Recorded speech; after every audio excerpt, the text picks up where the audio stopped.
if you have ever been rewarded for learning something new. A pat on the back, a small token of appreciation, or in my case, a chocolate.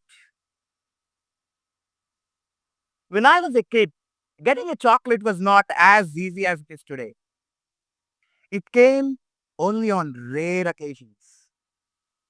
And when I finally got one, I embraced that moment. No wonder I gained so much weight. But this simple chocolate, this tiny reward from my mom, has become one of the biggest lessons of my life.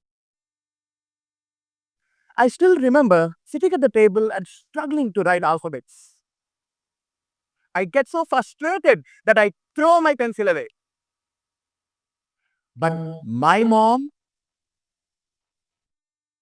she never scolded or compared.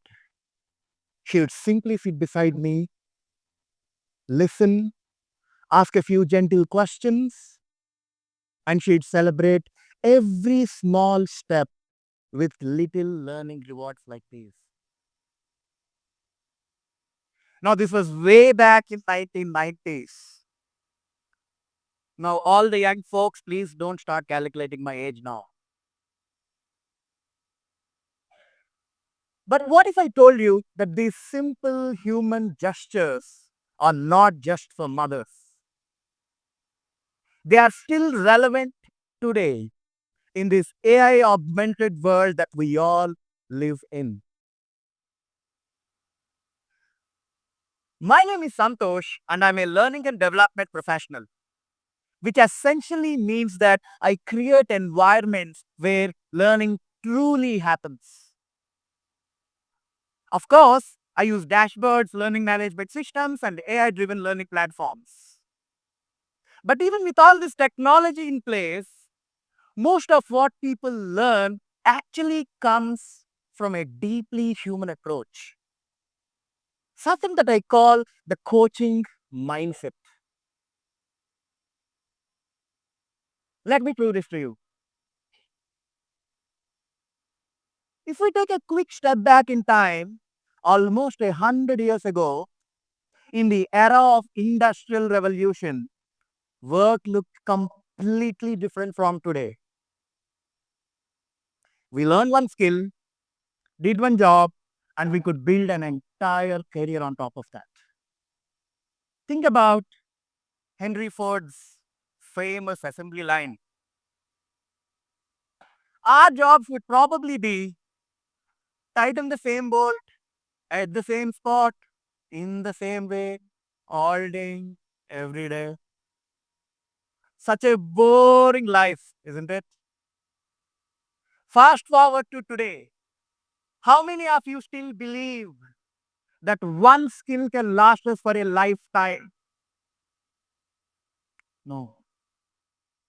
We are living in a knowledge era where we need to unlearn, relearn, and evolve again and again.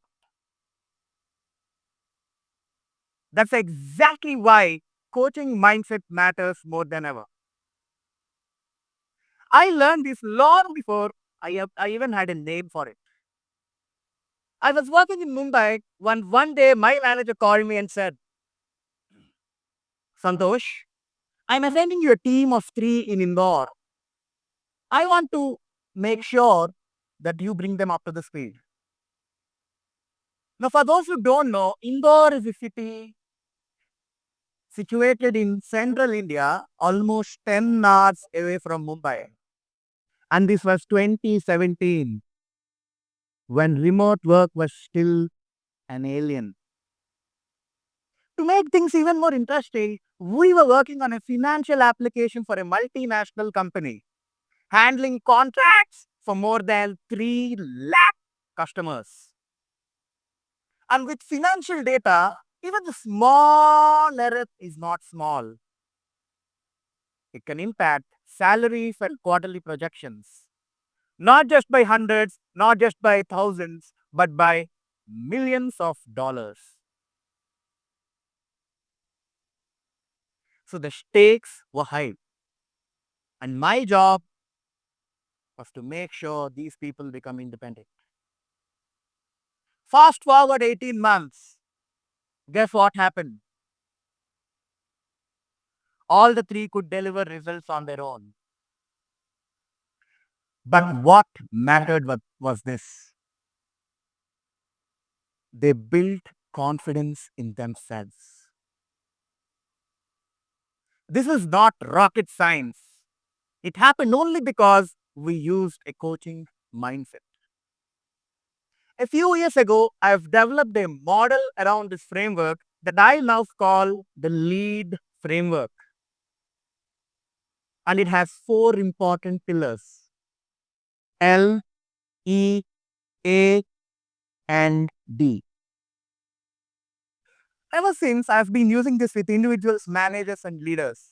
And what I absolutely love about this framework is that it operates at two different levels. At the micro level, it helps individuals learn and grow. And at a macro level, it helps teams, cultures, and organizations thrive in this AI augmented world. So let's get started with this framework. The first pillar of the framework, L, for listen. Now, when I speak about listening, this is so funny. I don't mean the kind of listening that we do with our spouses or friends, which, let's be honest, most of us are terrible at. Real listening is different. It's about understanding the person behind the words without making any judgment. Because if we want to coach someone, we first need to understand their world. This is micro level of listening, person to person. At a macro level, we don't just listen to people. We listen to data and patterns to make better decisions. That's data analytics at scale. Once we truly start listening, something beautiful starts happening.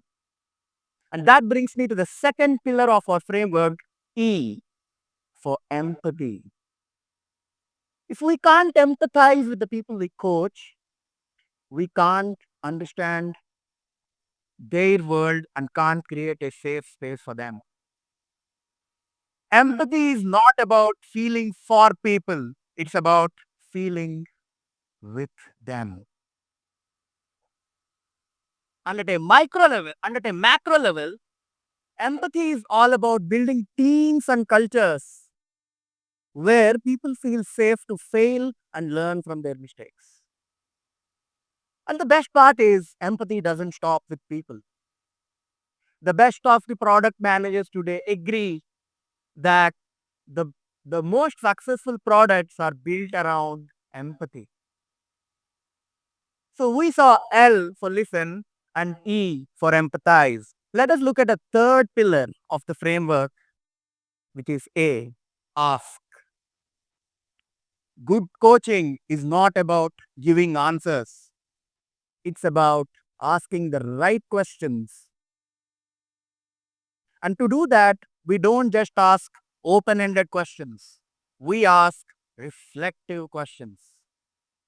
For instance, an open-ended question may sound something like, what happened in the meeting?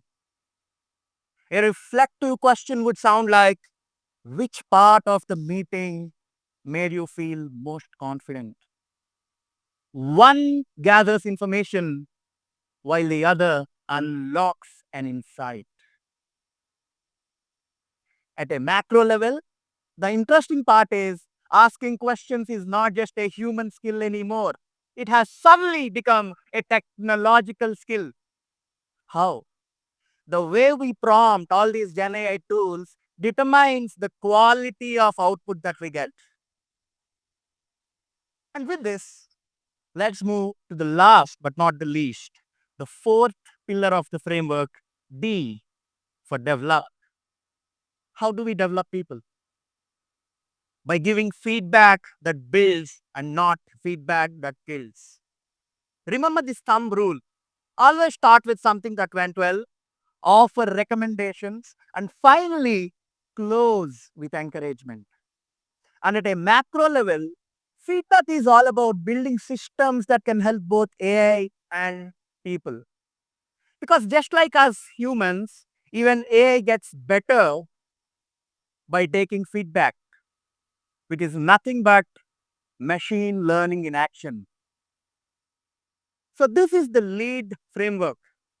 L for listen, E for empathize, A for ask, and D for develop. Before I close, I'd like to leave you all with one story that has stayed with me forever. It was the 3rd of March 1887. A young teacher, 20 years old, walked into the home of a 6-year-old young girl.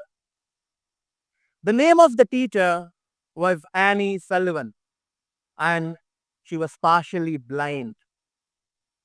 And the girl she came to coach was Helen Keller, who couldn't see or couldn't hear. But Annie didn't give up. She sat with Helen Keller for days, months, and years. And the world knows what happened next. Helen Keller went on to complete her university degree, wrote books, traveled the world delivering lectures, and inspired millions. And whenever the world asked her, how could you do it? Her response was always the same. It was because of my coach, Helen Keller. So, friends, I'd like to ask you this. If a little small girl who couldn't see, couldn't hear, with the help of her coach, who couldn't see, can achieve the impossible, what can we do? Yes, we need to use AI for all that it can offer, but the human touch comes with coaching mindset. So, the real question in today's world is not, can AI coach us? The real question is, can we still coach ourselves? Thank you.